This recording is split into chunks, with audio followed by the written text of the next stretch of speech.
ಅವಘಡವೊಂದರಲ್ಲಿ ಕೊಲೆಯಾದ ವ್ಯಕ್ತಿಯೇ ಮತ್ತೆ ಹುಟ್ಟಿ ಕೊಲೆಗಾರರನ್ನು ಗುರುತಿಸಿದರೆ ಹೇಗಿರ್ಬೋದು? ಹೌದು, ಈ ಥರದೊಂದು ಘಟನೆ ನಡೆದಿರುವುದು ಆಗ್ರಾದಲ್ಲಿ. 1983ರಲ್ಲಿ ನಡೆದ ಈ ಘಟನೆ ಆ ಸಂದರ್ಭದಲ್ಲಿ ಇಡೀ ದೇಶದ ಗಮನ ಸೆಳೆದಿತ್ತು. 1983 ಡಿಸೆಂಬರ್ ತಿಂಗಳ 10ರಂದು ಆಗ್ರಾದಿಂದ 12 ಕಿಲೋಮೀಟರ್ ದೂರದಲ್ಲಿರುವ ಬಾದ್ ಎಂಬ ಗ್ರಾಮದಲ್ಲಿ ಮಹಾವೀರ್ ಪ್ರಸಾದ್ ಮತ್ತು ಶಾಂತಿ ದಂಪತಿಗಳಿಗೆ ಒಂದು ಗಂಡು ಮಗು ಜನಿಸಿತು. ಆ ಮಗುವಿಗೆ ತೋರನ್ ಸಿಂಗ್ ಎಂದು ಹೆಸರಿಟ್ಟರು. ಪ್ರೀತಿಯಿಂದ ಎಲ್ಲರೂ ಟಿಟ್ಟು ಎಂದು ಕರೆಯತೊಡಗಿದರು. ಎಲ್ಲ ಕಷ್ಟ ಕಾರ್ಪಣ್ಯಗಳೂ ಇರುವ ಸಾಮಾನ್ಯ ಬಡ ಕುಟುಂಬದ 7ನೇ ಮಗುವಾಗಿದ್ದ ತೋರನ್ ಸಿಂಗ್ ಬಡತನವಿದ್ದರೂ ಕೂಡ ಮಗುವಿಗೆ ಕೊರತೆಯಾಗದಂತೆ ಬೆಳೆಸಿದ್ದರು ಟಿಟ್ಟು ಸಿಂಗ್ನ ಹೆತ್ತವರು. ಟಿಟ್ಟು ಸಿಂಗ್ಗೆ 1.5 ವಯಸ್ಸಿನವನಾದಾಗ ತೊದಲು ನುಡಿಗಳನ್ನು ಹಾಡತೊಡಗಿದ. 4 ವಯಸ್ಸಿನವನಾದಾಗ ಟಿಟ್ಟು ಸಿಂಗ್ನ ಸ್ವಭಾವದಲ್ಲಿ ವಿಚಿತ್ರ ಎನಿಸುವ ಬದಲಾವಣೆಗಳು ಕಾಣತೊಡಗಿದವು. ಟಿಟ್ಟು ಅಥವಾ ಟೋರನ್ ಸಿಂಗ್ ಎಂದು ಕರೆದರೆ ಆ ಬಾಲಕ ತಿರುಗಿ ನೋಡುತ್ತಿರಲಿಲ್ಲ. ಅಂತಹ ಸಂದರ್ಭದಲ್ಲಿ ಅವನು, ನನ್ನ ಹೆಸರು ಟಿಟ್ಟು ಅಥವಾ ತೋರನ್ ಸಿಂಗ್ ಅಲ್ಲ, ನನ್ನ ನಿಜವಾದ ಹೆಸರು ಸುರೇಶ್ ವರ್ಮಾ, ನನ್ನನ್ನು ಹಾಗೆಯೇ ಕರೆಯಿರಿ ಎಂದು ಹೇಳುತ್ತಿದ್ದನು. ಟಿಟ್ಟುವಿನ ಪೋಷಕರಿಗೆ ಮಗನ ವರ್ತನೆ ವಿಚಿತ್ರ ಎನಿಸತೊಡಗಿತು. ಆದರೆ ಮುಂದೆ ಸರಿ ಹೋಗಬಹುದು ಎಂದು ಟಿಟ್ಟುವಿನ ಪೋಷಕರು ಸುಮ್ಮನಾದರು. ವರ್ಷಗಳು ಕಳೆದಂತೆ ಟಿಟ್ಟುವಿನ ವರ್ತನೆಗಳು ಹೀಗೇ ಮುಂದುವರಿಯಿತು.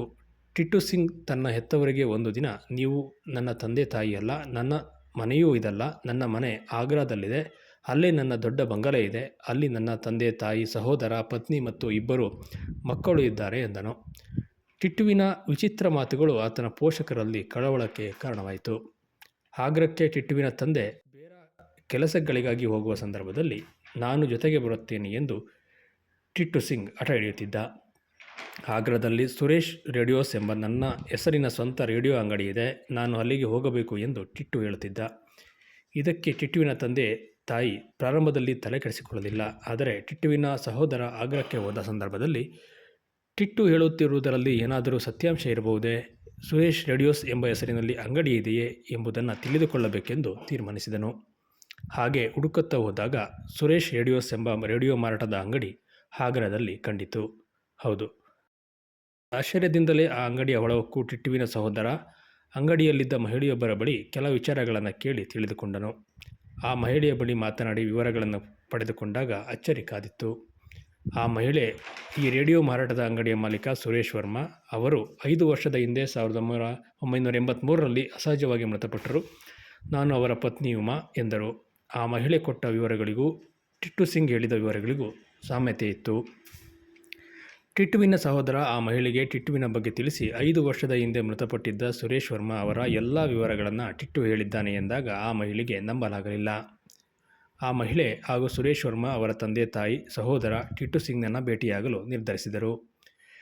ಟಿಟ್ಟು ಸಿಂಗ್ ವಾಸವಿದ್ದ ಬಾದ್ ಎಂಬ ಗ್ರಾಮಕ್ಕೆ ಬಂದರು. ಟಿಟ್ಟು ಸಿಂಗ್ ಕುಟುಂಬ ಮತ್ತು ಸುರೇಶ್ ವರ್ಮಾ ಕುಟುಂಬ ಈ ಹಿಂದೆ ಎಂದೂ ಕೂಡ ಭೇಟಿಯಾಗಿರಲಿಲ್ಲ. ಸುರೇಶ್ ವರ್ಮಾ ಅವರ ಕುಟುಂಬದ ಸದಸ್ಯರು ಟಿಟ್ಟುವಿನ ಮನೆಯ ಬಳಿ ಬರುತ್ತಿದ್ದಂತೆ ಟಿಟ್ಟು ಸಿಂಗ್ ಸಂತೋಷದಿಂದಲೇ ಅವರೆಲ್ಲರನ್ನ ಗುರುತಿಸಿದ. ಸುರೇಶ್ ವರ್ಮಾ ಅವರ ಕುಟುಂಬದ ಸದಸ್ಯರು ಬಂದಿದ್ದ ಕಾರನ್ನು ಗಮನಿಸಿದ ಟಿಟ್ಟು ಸಿಂಗ್, ಇದ್ಯಾಕೆ ಮಾರುತಿ ಕಾರಿನಲ್ಲಿ ಬಂದಿದ್ದೀರಿ, ನನ್ನ ಪಿಯೇಟ್ ಕಾರು ಏನಾಯಿತು ಎಂದು ಕೇಳಿದ.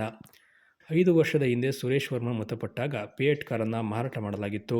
ಆದರೆ ಈ ಸಂಗತಿಯನ್ನು ಟಿಟ್ಟು ಸಿಂಗ್ ಹೇಳಿದಾಗ ಎಲ್ಲರಿಗೂ ಆಶ್ಚರ್ಯ ಎನಿಸಿತ್ತು. ಇತರ ವಿವರಗಳ ಜೊತೆಗೆ ಸುರೇಶ್ ವರ್ಮನ ಕುಟುಂಬಕ್ಕೆ ಮಾತ್ರ ತಿಳಿದಿದ್ದ ಆ ಕುಟುಂಬಕ್ಕೆ ಸಂಬಂಧಿಸಿದ ಕೆಲವು ಸಂಗತಿಗಳನ್ನು ಟಿಟ್ಟು ಹೇಳಿದನು. ಸುರೇಶ್ ವರ್ಮನ ಮತ್ತಿಬ್ಬರು ಮಕ್ಕಳನ್ನು ಗುರುತಿಸಿದನು. ಇದರಿಂದಾಗಿ ಟಿಟ್ಟು ಸುರೇಶ್ ವರ್ಮನ ಪುನರ್ಜನ್ಮವಿರಬಹುದೇ ಎಂದು ಅವರಿಗೆಲ್ಲ ಎನಿಸತೊಡಗಿತು. ಟಿಟ್ಟುವನ್ನು ರೇಡಿಯೋ ಅಂಗಡಿಗೆ ಕರೆದುಕೊಂಡು ಹೋಗಲು ಸುರೇಶ್ ವರ್ಮಾ ಕುಟುಂಬದವರು ನಿರ್ಧರಿಸಿದರು. ಆದರೆ ಟಿಟ್ಟುವನ್ನು ಪರೀಕ್ಷಿಸಲು ನಿರ್ಧರಿಸಿ ಸುರೇಶ್ ವರ್ಮನ ಸಹೋದರನ ಮತ್ತೊಂದು ರೇಡಿಯೋ ಅಂಗಡಿಗೆ ಕರೆದುಕೊಂಡು ಹೋದರು. ಆದರೆ ಟಿಟ್ಟು, ಇದು ನನ್ನ ಅಂಗಡಿಯಲ್ಲ ಎಂದನು. ಸುರೇಶ್ ವರ್ಮರ ರೇಡಿಯೋ ಅಂಗಡಿಗೆ ಕರೆದೊಯ್ದಾಗ ಅಂಗಡಿಯಲ್ಲಿ ನೇತು ಹಾಕಿದ್ದ ಸುರೇಶ್ ವರ್ಮರ ಭಾವಚಿತ್ರವನ್ನು ನೋಡಿ ಇದು ನನ್ನ ಚಿತ್ರ ಎಂದು ಗುರುತಿಸಿದನು. ಸುರೇಶ್ ವರ್ಮರ ನಿಧನದ ನಂತರ ರೇಡಿಯೋ ಅಂಗಡಿಯಲ್ಲಿ ಹೊಸದಾಗಿ ಅಳವಡಿಸಲಾಗಿದ್ದ ಶೋಕೇಸ್ಗಳನ್ನು ಗಮನಿಸಿ ಇದನ್ನು ಯಾವಾಗ ಅಳವಡಿಸಿದ್ದು ಎಂದು ಕೇಳಿದನು. ಅಂಗಡಿಯ ಸಿಬ್ಬಂದಿಯನ್ನು ಗುರುತಿಸಿದನು. ಆಗ್ರಾದಲ್ಲಿ ರೇಡಿಯೋ ಅಂಗಡಿಯನ್ನು ನಡೆಸುತ್ತಿದ್ದ ಶ್ರೀಮಂತ ವ್ಯಕ್ತಿಯಾಗಿದ್ದನು ಸುರೇಶ್ ವರ್ಮಾ. ಬಂಗಲೆ, ಕಾರುಗಳು, ಎಲ್ಲ ರೀತಿಯ ಶ್ರೀಮಂತಿಕೆಯ ಸವಲತ್ತುಗಳನ್ನು ಹೊಂದಿದ್ದರು. 1983ರಲ್ಲಿ ಆಗಸ್ಟ್ ತಿಂಗಳ 22ರಂದು ರೇಡಿಯೋ ಅಂಗಡಿಯಿಂದ ರಾತ್ರಿ ಕಾರಿನಲ್ಲಿ ಮನೆಗೆ ಪ್ರಯಾಣಿಸುತ್ತಿದ್ದರು ಸುರೇಶ್ ವರ್ಮಾ. ಮಾರ್ಗದಲ್ಲಿ ಬಂದೂಕು ಹಿಡಿದು ಬಂದ 2 ಆಗಂತುಕರು ಸುರೇಶ್ ವರ್ಮನ ಮೇಲೆ ಗುಂಡು ಹಾರಿಸಿದರು. ಗಂಭೀರವಾಗಿ ಗಾಯಗೊಂಡ ಸುರೇಶ್ ವರ್ಮಾ ಅವರು ಸ್ಥಳದಲ್ಲೇ ಮೃತಪಟ್ಟರು. ಸುರೇಶ್ ವರ್ಮಾ ಅವರ ತಲೆಯ ಎಡಭಾಗದಿಂದ ಒಳಹೊಕ್ಕ ಗುಂಡು ಬಲಭಾಗದ ಕಿವಿಯ ಮೇಲ್ಭಾಗದಲ್ಲಿ ಹೊರಬಂದಿತ್ತು.